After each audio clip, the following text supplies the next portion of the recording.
Welcome to the Milk and Honey with Lemon podcast. I'm your host, Lemon Price, creator of the Holy Girl Habits, wife and mama, and certified life and leadership coach who turned away from corporate life to embrace kingdom leadership.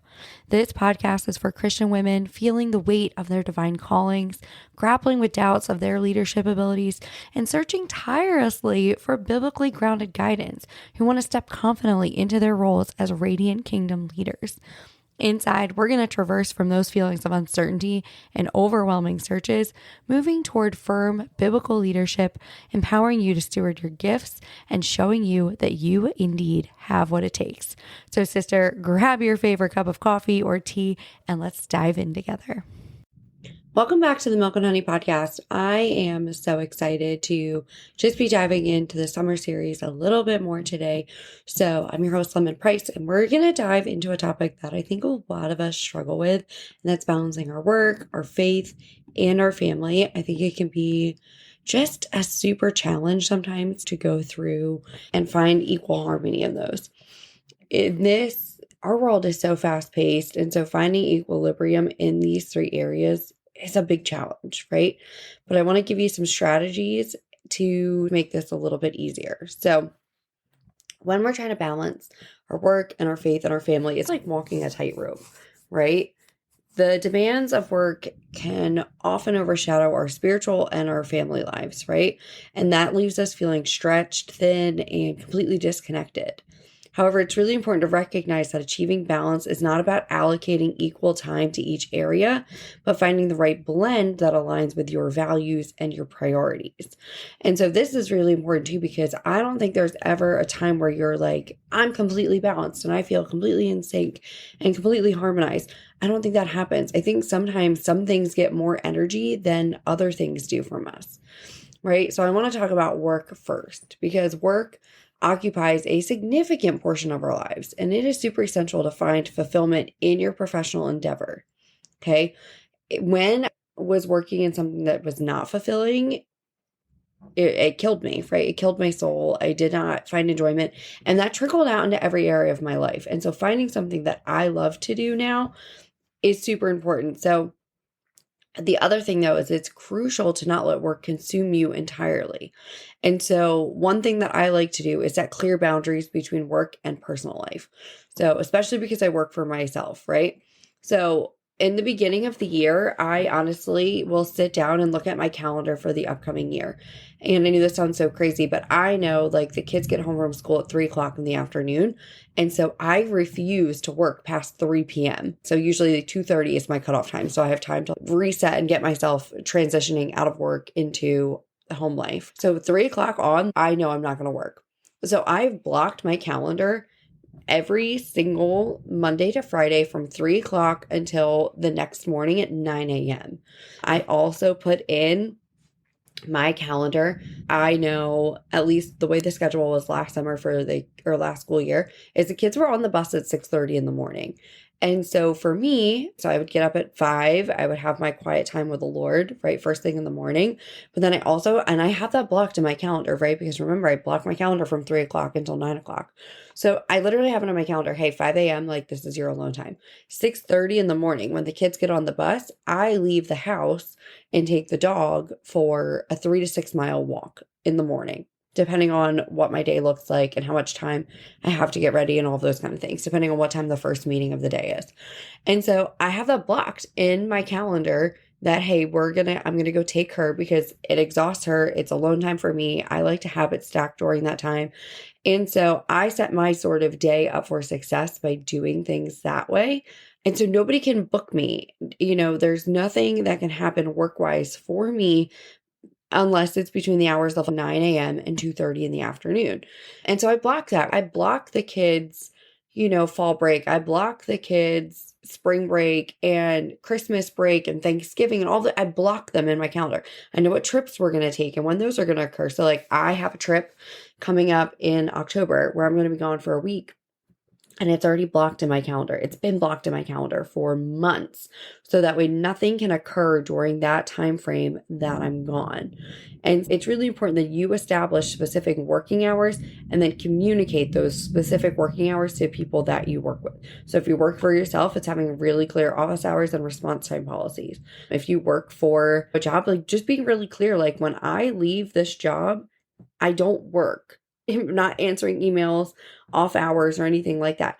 So that way you can give yourself dedicated time for your family and your faith commitments.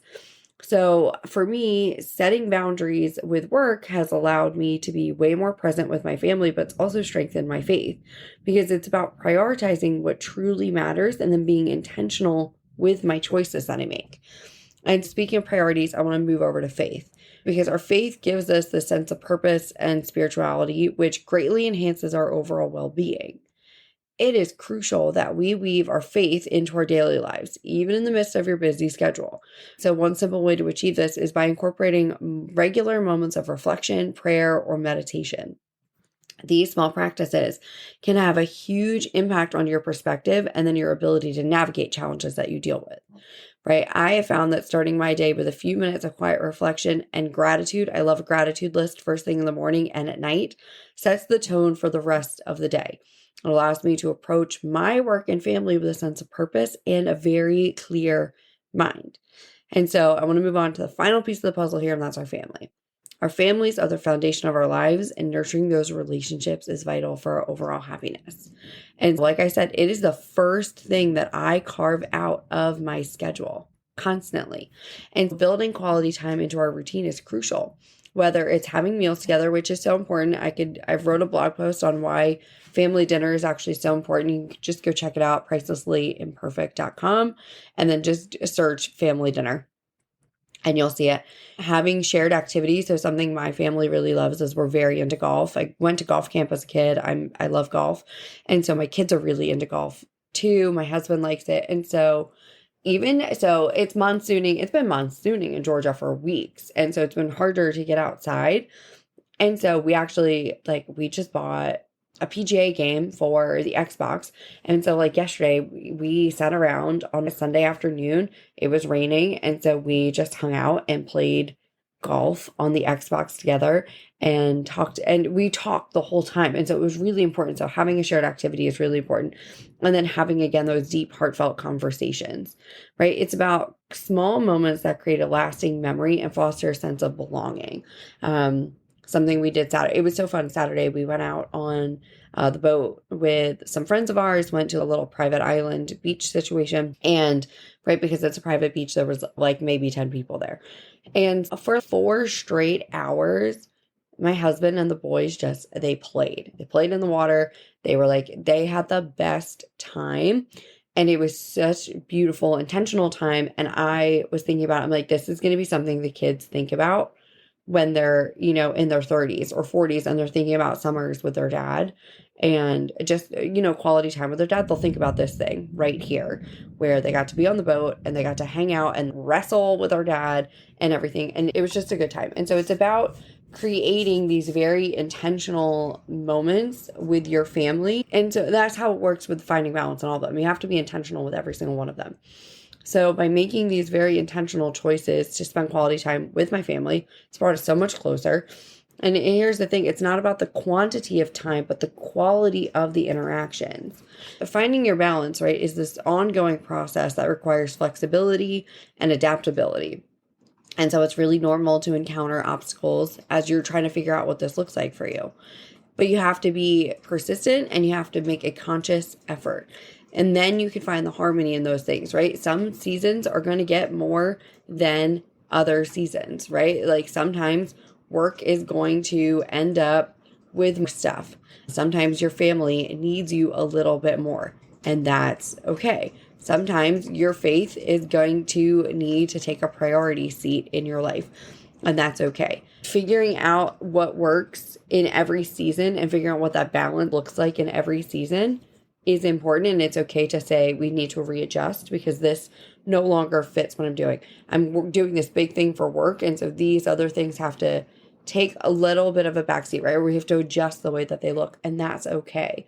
So figure out what works for you, because when you are fulfilled in all three of those areas, the amount of impact that you can have on your family, on your kingdom, the relationship with the Lord that you have, and professionally is something you cannot imagine. So I cannot wait to see you guys on Wednesday when we are going to dive in and talk about emotional intelligence and empathy as a Christian leader. So I look forward to it, and I will see you guys then. Bye. Thank you so much for listening to the Milk and Honey with Lemon podcast. I am so grateful you were here. I hope this episode has helped you move from feelings of doubt and uncertainty towards stepping confidently into your God-given leadership role, fully equipped with biblical wisdom. If you enjoyed this episode, please take a second to rate and review. Each review helps us to reach and inspire more Christian women leaders just like you. Don't forget to share your takeaways, post it on Instagram, tag me anywhere you're on social media, and I'll see you next week.